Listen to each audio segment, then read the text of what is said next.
les bendiga, mis amados hermanos, este bonito martes 5 de abril del 2022, hermanos. Y bueno, pues vamos a estudiar la carta a los hebreos, hermanos. Estamos, acuérdese, estudiando esta maravillosa carta. Y bueno, pues vamos a encomendarnos al Señor en esta bonita noche para que podamos reflexionar, hermanos. Espero que tenga ya listo ahí su Biblia. Oremos. Padre, en el nombre de Jesús, te damos gracias, Dios, porque en este día nos has bendecido, mi Dios, con tantas cosas, y también lo haces ahora con tu palabra, mi Dios, porque es tu palabra la que nos vivifica, Padre bendito, la que básicamente es nuestra lámpara a nuestros pies y lumbrera a nuestro camino, mi Dios. No podemos estar sin ella, mi Dios. Tú has prometido prosperarnos y bendecirnos por medio de tu palabra, y queremos, mi Dios, que tú hables a través de ella en este estudio, en el nombre de Jesús. Amén. Amén, hermanos. Acuérdense, hermanos, que estamos estudiando el capítulo 7. Empezamos el capítulo 7 y lo estamos estudiando con paso a pasito, hermanos, de tal forma, hermanos, que vamos respetando, bueno, los temas que el mismo autor nos va ofreciendo en esta bonita carta. Y el tema que surge ya a partir del 7, hermanos, es Jesús, sumo sacerdote como Melquisedec. Hemos estado hablando mucho de este personaje, hermanos. Estamos en el inciso A, Melquisedec, rey y sacerdote. Esta reflexión abarca de los versículos del 1 al 10. Y la semana pasada, hermanos, hablábamos también de Melquisedec en los primeros 3 versículos. Ahora en el punto 1, ahora estamos en el punto 2, hermanos, el significado de Melquisedec. Vamos a profundizar más con este personaje, versículos del 4 al 10. Y bueno, hermanos, en el capítulo 7, el escritor de Hebreos presenta una exégesis del Salmo 110, versículo 4. Cuando hablamos de exégesis, hermanos, es lo que hacemos cuando vamos a hacer un sermón. Cuando hacemos un sermón, hermanos, lo que hacemos es tomar el pasaje, analizarlo de tal forma que por medio de un análisis contextual, por medio de un análisis verbal, por medio de un análisis histórico, y etcétera, etcétera, es como podemos entender, hermanos, lo que quiso decir el autor original a los lectores originales. Entonces, cuando hablamos de exégesis, que viene de la palabra exit, salida, ¿verdad? Exégesis, salir, que pues también de ahí viene éxodo, ¿verdad? Es bien importante, hermanos, que entendamos, ¿no? Cuando decimos el escritor de la carta a los hebreos presenta una exégesis. Haga de cuenta que lo que estamos estudiando es un sermón del escritor de la carta a los hebreos de Salmo 110, versículo 4, que dice: tú eres sacerdote para siempre según el orden de Melquisedec.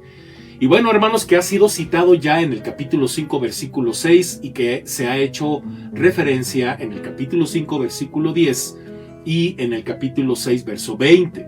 Tras formular la cita en forma resumida, hermanos, el escritor la explica en orden inverso.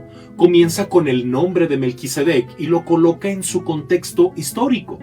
Ya es lo que vamos a hacer ahorita de los versículos del 4 al 10, y orden sacerdotal, que eso es lo que vamos a ir meditando posteriormente, hermanos, si Dios nos presta vida la siguiente semana. Y bueno, le dedica 2 versículos al pronombre personal vosotros, del 13 al 14. Más adelante vamos a ver todo eso, y elabora el significado de la expresión para siempre en los próximos 10 versículos, ¿verdad? Del 15 al 25, ¿no? Entonces, vamos a empezar con los versículos del 4 al 5. Dice: considerad, pues, cuán grande era a quien aún Abraham, el patriarca, dio diezmos del botín. Ciertamente, los que de entre los hijos de Leví reciben el sacerdocio tienen mandamiento de tomar del pueblo los diezmos según la ley, es decir, de sus hermanos, aunque estos también hayan salido de los lomos de Abraham. Una vez situado Melquisedec, hermanos, en su perspectiva histórica, porque acuérdense que ya hemos hablado un poquito de dónde provienen estos personajes, al menos Melquisedec, ¿verdad? Y bueno, una vez situado Melquisedec en su perspectiva histórica, el escritor quiere que los lectores, hermanos, le presten atención especial a la grandeza de este sacerdote que recibió diezmos de Abraham y que le bendijo. En la mente de su auditorio hebreo, hermanos, Abraham era considerado un gran hombre. Era llamado amigo de Dios, como lo leemos en la segundo libro de Crónicas 27, Isaías 41:8 y Santiago 2:23. y padre de la nación de Israel, el patriarca. Isaías 51:2. El escritor enfatiza, hermanos, la palabra patriarca para subrayar la grandeza de Abraham.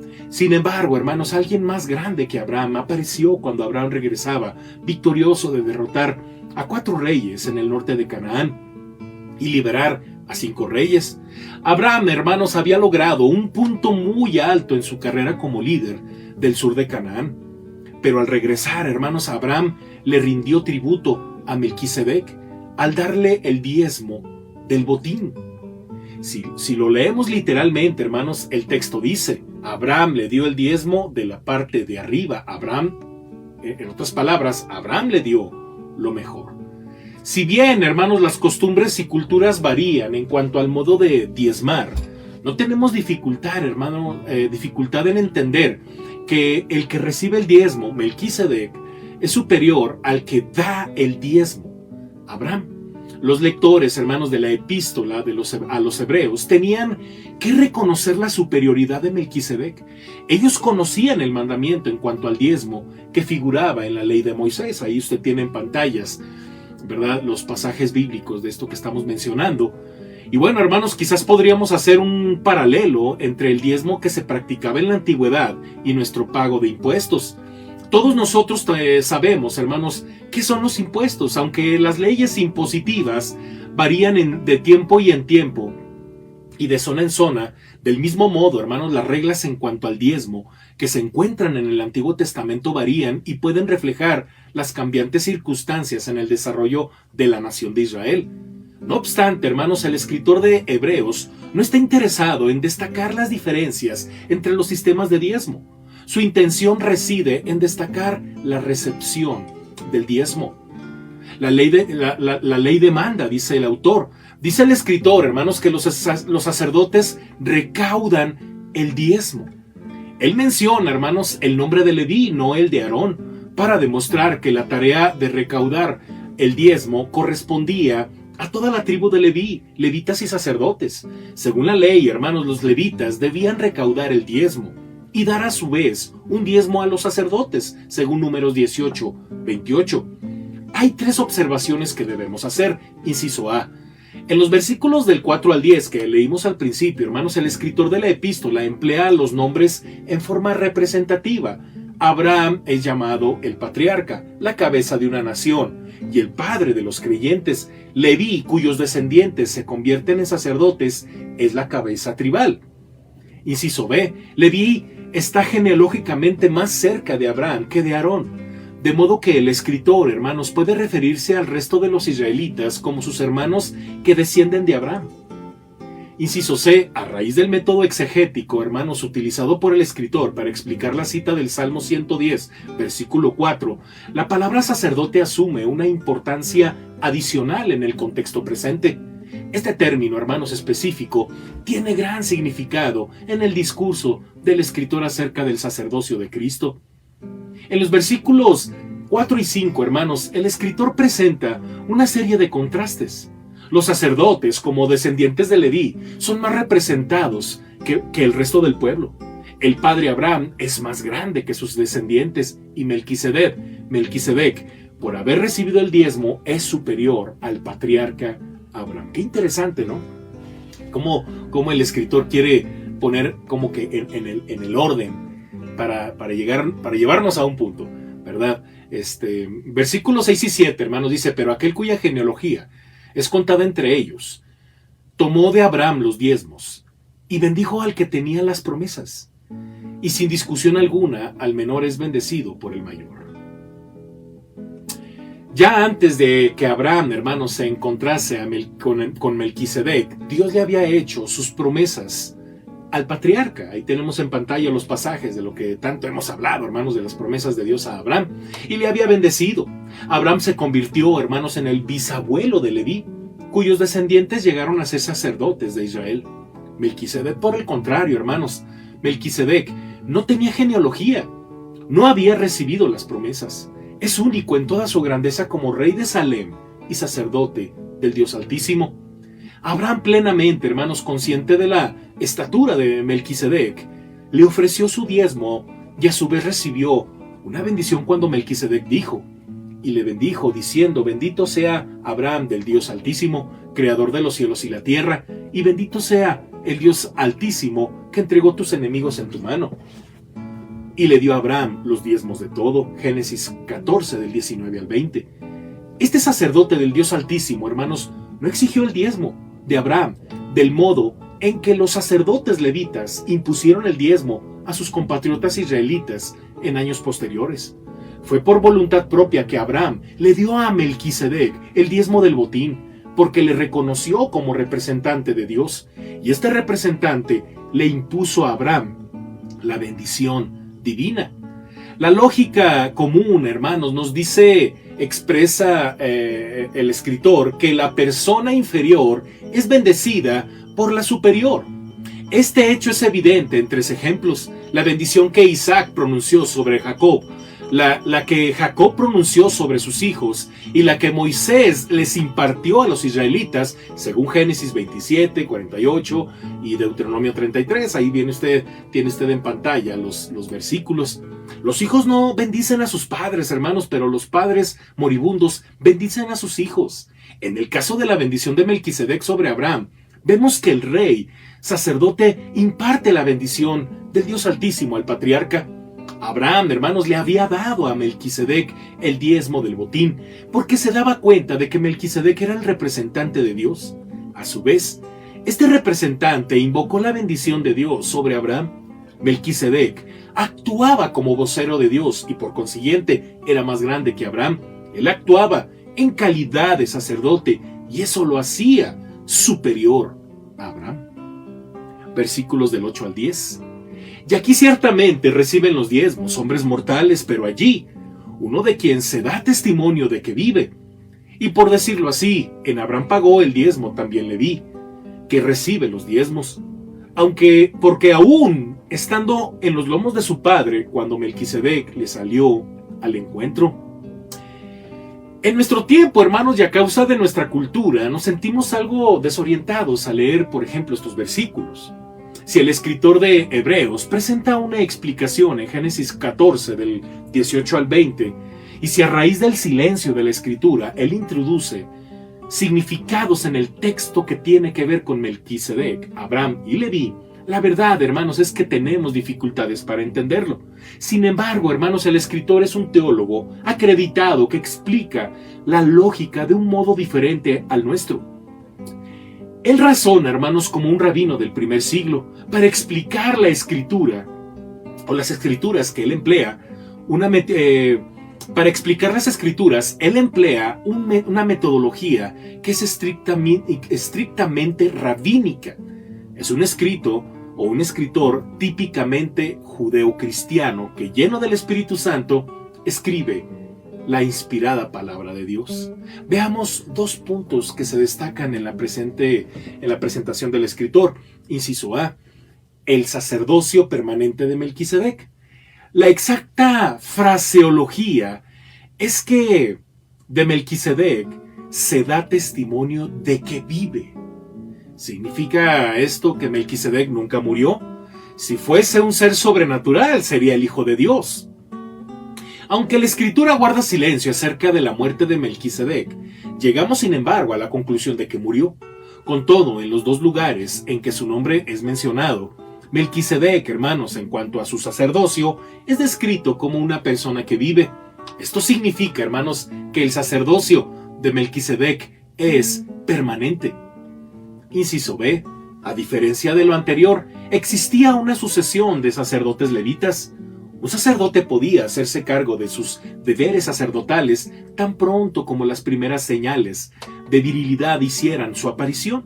Pero según la tradición rabínica, hermanos, él mismo no podía ser en efecto instalado hasta tener 20 años de edad.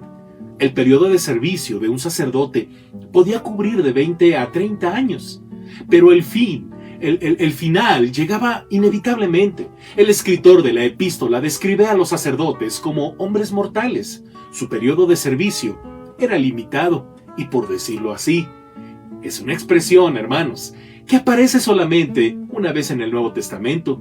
Lo que se está diciendo es poco común, puesto que se dice que Leví, bisnieto de Abraham, pagó a Melquisedec un diezmo.